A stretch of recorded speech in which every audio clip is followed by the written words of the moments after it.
said the most beautiful things about me. And he hasn't said bad about me personally, but I'm sure that'll be next. But I'm very disappointed in Elon. I've helped Elon a lot. Mr. President. Trump and Elon's friendship might be over. Trump has expressed deep frustration with Elon Musk due to his disapproval with the Trump-backed bill that is set to be introduced to the Senate in the coming weeks. Elon Musk went to X and called out President Trump, along with others in his cabinet. Today we're looking at current world events that are going viral on TikTok. A new strain of has been found in Northern Ireland, and doctors say it's behaving differently. Thank you to all the channel members for support. I usually don't post on Thursdays and this one's dropping late, but right now apparently Trump and Elon are beefing and it's going super viral on TikTok. It's actually crazy. These videos are just people's opinions though, so I'll definitely say take everything with a grain of salt. Don't really take it too seriously. It says around 70% of you guys are not subscribed, so make sure to subscribe. The like goal is obviously 3,000 likes. Let's just jump into it. Let's go. Romance between Elon Musk, the world's richest man, and President Donald Trump seems to be coming to a rocky end. You have President Trump saying in the Oval Office earlier today that Elon Musk saw this congressional bill that he's been railing about, and that he agreed with it, and that he was only now turning against the bill because, one, it doesn't have an electric vehicle mandate that he was pushing for in the bill, but also because he says he misses the White House, and now he's gotten out there, is no longer in what the president called the beautiful Oval Office, and as a result, he's railing against it, and Elon Musk is wasting no time pushing back. I want to put up just one of the many posts that Elon Musk has put up. He said, "Without me, Trump would have lost the election. Democrats would control the House and the Republicans would be 51-49 in the Senate." He went on to say such ingratitude. So this really shows you that Elon Musk is pulling out all the stops here when it comes to pushing back against President Trump. And we should remind people that Elon Musk did spend millions and millions and millions of dollars personally giving to the campaign of President Trump, but also giving out bonuses and creating all sorts of competitions, giving money to voters for signing up petitions and doing all sorts of things to sort of get energy around President Trump. That being said, President Trump is saying he would have won regardless of whether or not Elon Musk had backed him, which is also striking for him to say, given the amount of support that he got from Elon Musk. It'll be very interesting to see where this goes next, but it seems like it's going to get uglier and uglier. He said the most beautiful things about me. And he hasn't said bad about me personally, but I'm sure that'll be next. But I'm very disappointed in Elon. I've helped Elon a lot. Mr. President. Trump and Elon's friendship might be over. Trump has expressed deep frustration with Elon Musk due to his disapproval with the Trump-backed bill that is set to be introduced to the Senate in the coming weeks. Elon Musk went to X and called out President Trump, along with others in his cabinet. Musk shared old posts from Republican officials that is contradictory to what they are trying to implement now with this big, beautiful bill. Musk also unfollowed big Republican accounts such as Charlie Kirk and Stephen Miller. He has been on X all day trashing on the Republican Party and is even asking his followers if he should create his own party. This has been the most divisive moment for the Republican Party during Trump's current term.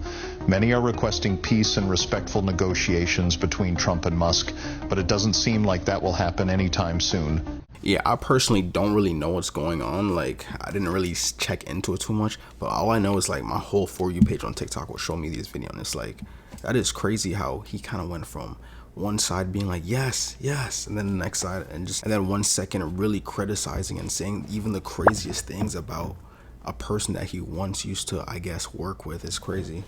We have breaking news right now. Donald Trump is now threatening to cut all of Elon Musk's government contracts. Guys, this back and forth rift between Elon Musk and Donald Trump is literally exploding, bigger than we could have imagined. In a new Truth Social post, Trump writes, "The easiest way to save money in our budget, billions and billions of dollars, is to terminate Elon's government subsidies and contracts. I was always surprised that Biden didn't do it." He is literally threatening to cut all of Elon Musk's government contracts. That includes government contracts for Tesla, for SpaceX, for Starlink, for all of Elon Musk's companies. This will almost certainly decimate the businesses that Elon currently runs. And if Trump goes along with this, Elon will not be able to remain as CEO as any of these businesses, because investors will oust him, because it'll literally demolish all of Elon Musk's existing businesses. This is a major statement by Trump.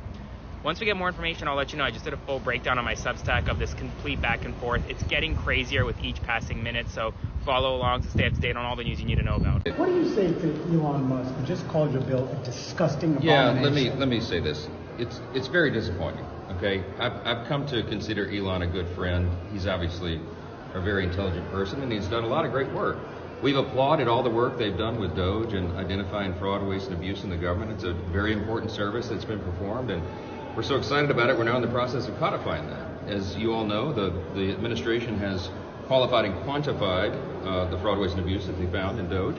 They're sending it to us to codify, and that's what we'll be doing with the rescissions package and the appropriations process. And so that's something we're very excited about. But with all due respect, my friend Elon is terribly wrong about the one big beautiful bill. We had a long conversation yesterday. He and I spoke for, I think, more than 20 minutes on the telephone, and I extolled all the virtues of the bill, and he seemed to understand that. We had a very friendly conversation about it, and I told him that we're achieving not only all of our priorities, all the promises we made on the campaign trail, all the America First agenda wrapped into this legislation. We're also achieving, the top line on this is two very important things. We're making permanent a massive tax cut, and we are making a massive reduction in spending. $1.6 trillion is the calculation. I've said this many times. I'll be saying it until we get this thing over the line. This is the most amount of money that any government has ever saved on planet Earth in a piece of legislation. Ever. It's a very important first start. Elon is missing it, okay? And it's not personal. I know that the EV mandate, very important to him, that is going away because the government should not be subsidizing these things. It's part of the Green New Deal, and I know that has an effect on his business, and I lament that. We talked about the ramp down period on that and how that should be duly considered by Congress, but for him to come out and pan the whole bill is to me just very disappointing, very surprising in light of the conversation I had with him yesterday. Do you think that it's Tesla is what's driving this? Is that what you're suggesting? I'm going to let others draw their own conclusions about that, but this is not personal between any of us. I just deeply regret that he's made this mistake. จะถอยออกแล้วถ้าไม่ต้องตีตูดมันข้างหลังอะถอย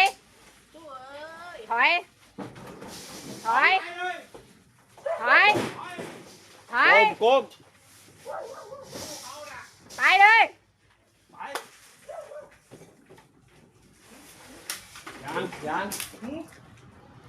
Dude, that's insane. Imagine having your own store and then out of nowhere comes a huge elephant.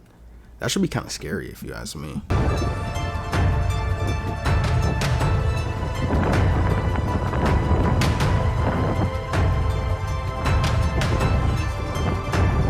I've always liked Elon, and it's always very surprised. You saw the words he had for me, and he hasn't said anything about me that's bad.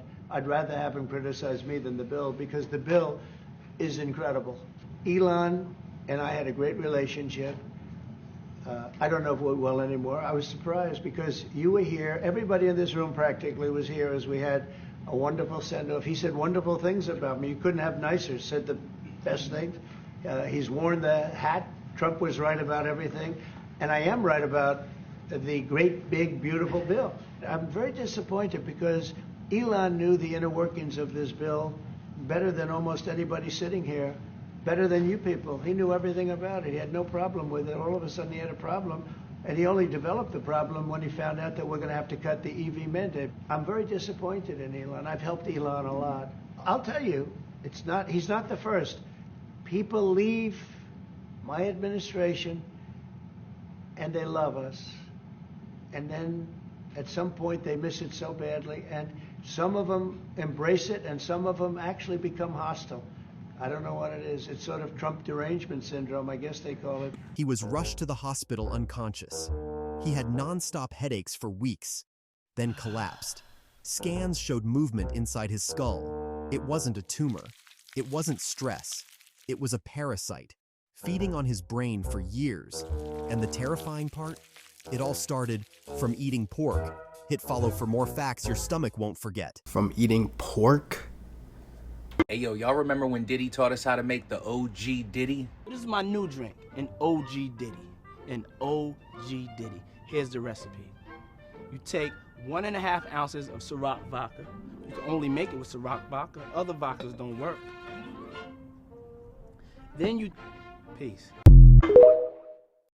As someone who read the book of Enoch and told you that mermaids are real and what they really are, I 100% believe that the elites are eating mermaids, and I've actually been telling you this. When I say the elites, the reptiles, the real fallen angels that fell from heaven and became these diabolical Anunnaki, ancient Mesopotamia, Book of Enoch grifters, they exist. If you are not on the side of TikTok where there was a gentleman who claimed he went to a dinner party where they unveiled they would eat mermaids and tried to get him to eat them, and when he went and tried to leave, he walked into a cupboard where he saw actual mermaids waiting to be eaten, you're missing out. Mermaids are in the book of Enoch, but they are the children of fallen angels and the angels that came to earth pretending to be God and actually mated with other species. They mated with fish, they mated with goats, they mated with horses. That's why there are different types of Nephilim and different types of giants and these creatures that were left out of the Bible completely. But mermaids have always been on my list of being real, as I keep telling you guys. In the book of Enoch, it talks about how mermaids or sirens were used for more than just seduction. In the book of Enoch, they are portrayed as completely different creatures. Now, the elites ingest more than just mermaids as creatures. You thought they got the power to sing melodies and actually take your mind somewhere else spiritually through a gift that came from God? Don't get me wrong, there are some that are endowed, but the gift of the fallen was music and seduction and jewelry and basically everything that we use, makeup. It was given to women by fallen angels. I'm gonna have to do a part 2 because the mermaid dinner party is real, and I'm gonna reveal why. That is crazy. Do you guys believe in mermaids? If you guys believe in mermaids, let me know down in the comments. The Elon-Trump breakup continues because now Elon Musk is claiming responsibility for Donald Trump's victory in 2024. On Twitter just moments ago, Elon Musk said, quote, "Without me, Trump would have lost the election. Dems would control the House and the Republicans would be 51-49 in the Senate. Such ingratitude." Now, this comes after Donald Trump responded to a number of Elon Musk's criticisms today. He said that Elon has Trump derangement syndrome. He's very disappointed with Elon. He doesn't think they're going to have a relationship again. He also said that Elon Musk read the entirety of the big, beautiful bill, which he's now slamming, and Elon Musk said that that was false and called Donald Trump a liar. But this is a pretty scathing statement. We know that Donald Trump hates when people take credit for his election victory and doesn't just give him all the credit. So I imagine that this is probably driving Donald Trump crazy right now. But yeah, this breakup between Donald Trump and Elon Musk is very expected, but it's also getting very, very ugly. As a reminder, I post on YouTube, Instagram, Substack, and more. The link is in my bio. Check it out. It would mean a lot. Mommy, Daddy, stop fighting. It's my birthday party. Elon Musk and Donald Trump aren't getting along. And Elon Musk today tweeted this: "Without me, Trump would have lost the election. Dems would control the House and the Republicans would be 51-49 in the Senate. Such ingratitude." Why is he saying this? Because he's been ousted and because he does not like the big, beautiful bill that's about to be passed. He says he did not get to read it ahead of time, that it was voted for in the middle of the night, and that nobody really had a chance to read it, and there's a bunch of upsetting things in there. Now, there are provisions about EV and him not getting money, so a lot of people are saying he's just upset about that. And he's not the only one. Marjorie Taylor Greene says she regrets voting for the reconciliation bill without reading its AI provision. She since has been like, well, no, I'm proud of it, because she doesn't want to piss off her orange dad. But nobody read this thing, and they're pushing it through. And I need you to understand this is an 860-some page bill that has a lot of really, really concerning stuff about it. And I saw a woman who did this. I'm going to show you her video now, because I think this is the best thing. She took that entire bill, she plugged it into ChatGPT, and she said, break this down. Tell me what this is, and, like, don't spare me. Give it to me, like, fully. Is this good? Is it bad? Tell me what's up with this. And what ChatGPT had to say about that bill is alarming. And here's what ChatGPT told me. This bill, H.R. 1, the One Big Beautiful Bill Act, is not just aggressive in scope, it's a direct and deeply strategic attack on the democratic architecture of the United States. It masquerades as administrative efficiency and fiscal responsibility, but underneath it's a comprehensive blueprint for executive consolidation, ideological control, and systemic disenfranchisement. Here's the blunt truth. It's authoritarianism wrapped in bureaucratic language. H.R. 1 is what happens when an entire governing philosophy is based on dismantling government unless it serves the powerful. Every single chapter of this bill either centralizes executive authority, defunds regulatory agencies, strips away civil protections, or shifts the burden of governance onto the most vulnerable people in society. Expedited deportations without judicial review, that's not about efficiency. That's about eliminating constitutional oversight to build a machine that can operate in darkness.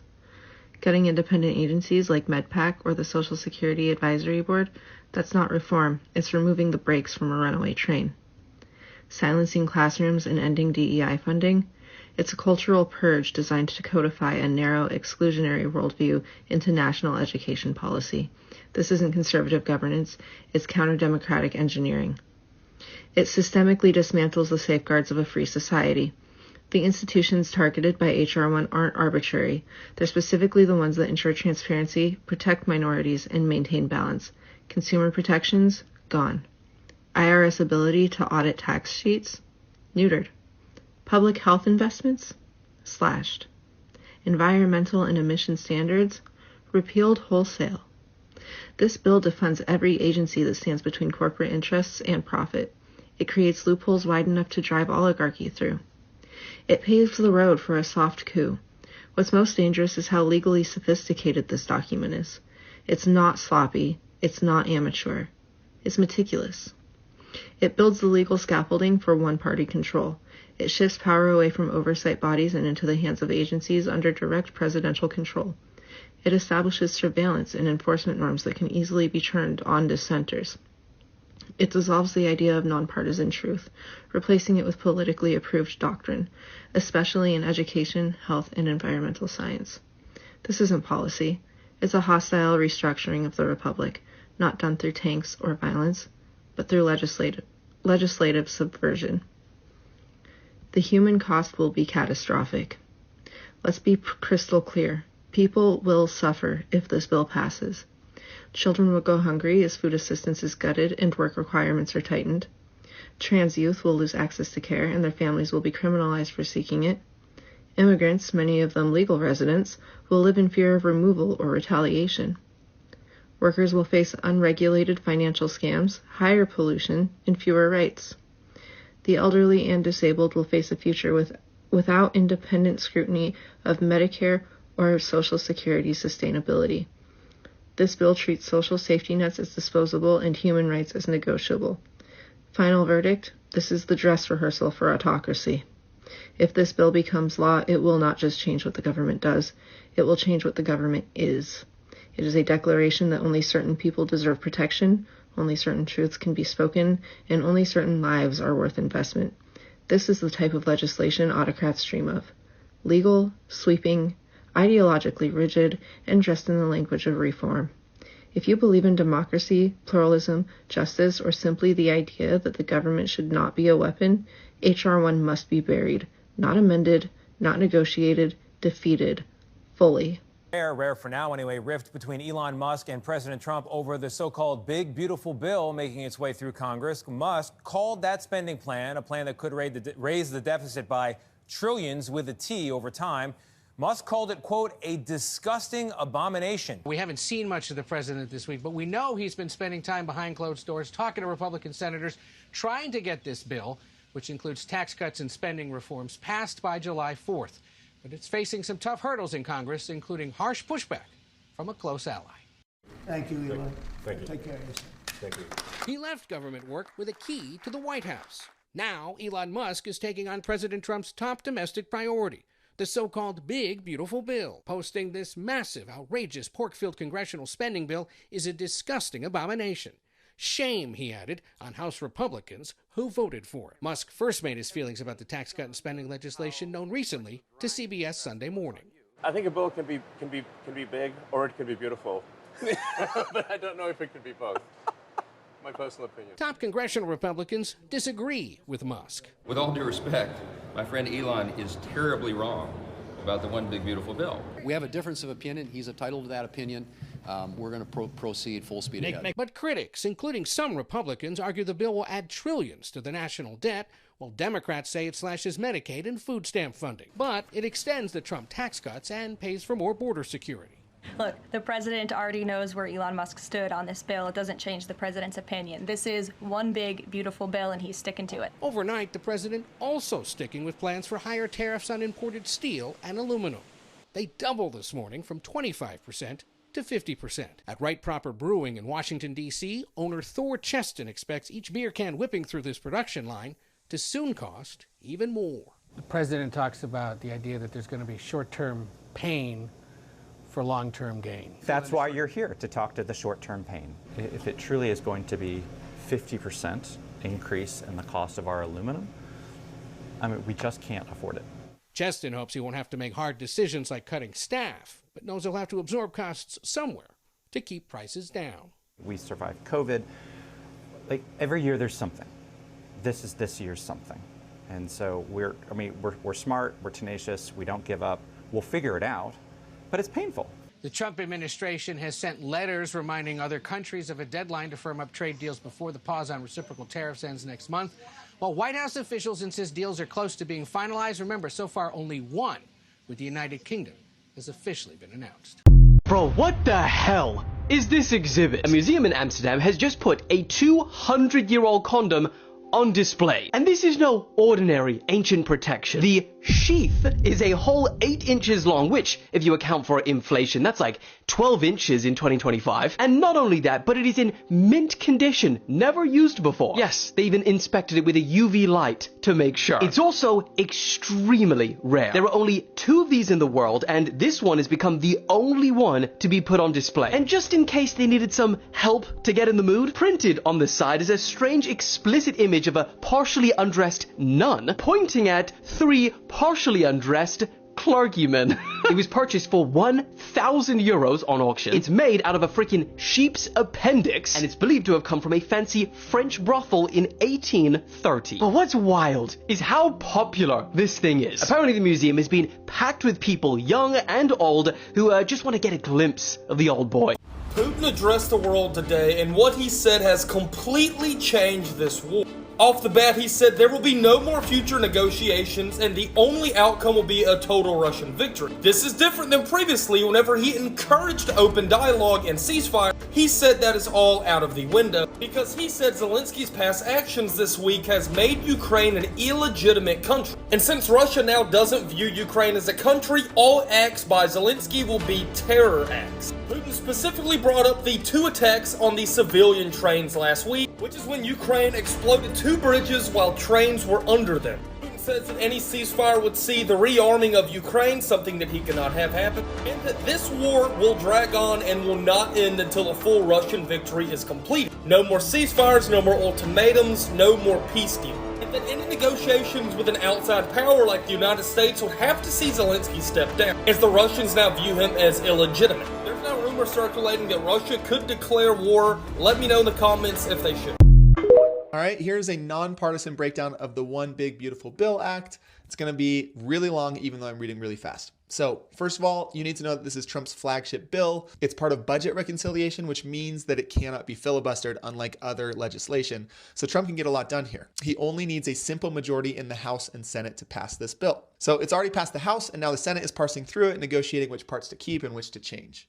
The bill is unique because it is only allowed to contain legislation that directly impacts the federal budget, meaning each provision has to raise revenue or spend it. Anything else is not allowed in the bill, and there are a few things that are going to be up for debate. Now, I'm not going to go through all of the bill, it's 1,000 pages, but we are going to cover the biggest stuff, starting with tax cuts. The Big Beautiful Bill Act permanently extends Trump's 2017 tax cuts, which were set to expire, locking in lower individual tax rates and doubling the standard tax deduction indefinitely. Now, this is great for us, but it is not good for the budget. The bill also introduces new tax cuts. These cuts provide tax relief to Americans, but are also projected to reduce the federal revenues by $3.8 trillion over the next decade. Another indirect tax cut is the SALT deduction. This allows Americans in states with higher tax burdens to claim more of their state taxes as deductions on their federal returns. So right now, of your state taxes that you pay, you can only deduct up to $10,000 from your individual federal tax return. This bill would allow individuals to deduct up to $40,000 if you're making that much. Now, moving on from tax cuts,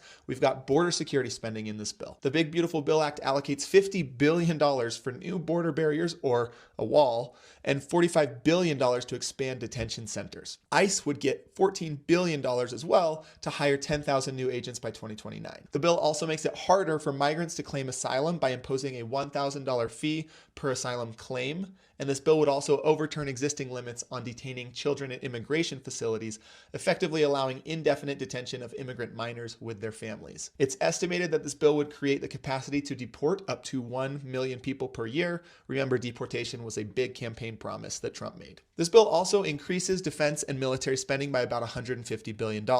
This includes funding for Trump's proposed Golden Dome missile defense shield, which is a strategic anti-missile system similar to the Iron Dome that Israel uses, but it's Trump, so it's golden, right? So everything that we just looked at increases the deficit. Now let's take a key look at some of the ways that this bill saves money, starting with welfare reform. So a lot of these savings are coming from stricter requirements for Medicaid and SNAP food assistance eligibility.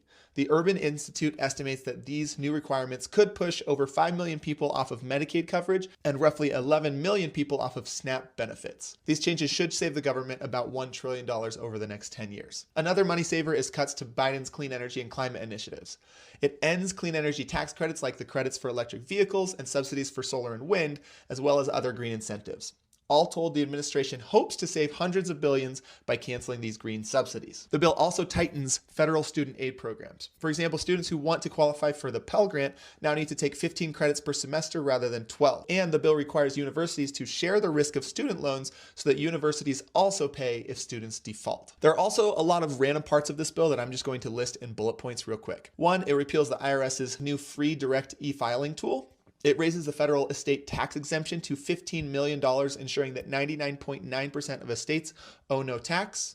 It creates a generous tax credit to expand private school voucher programs, and it repeals the $200 federal tax on gun silencers. Now we get to the more controversial stuff, a lot of which is going to be up for debate in the Senate. First, contempt rulings. So this bill makes it harder for courts to enforce contempt of court by forbidding the use of any funds to enforce contempt of court citations.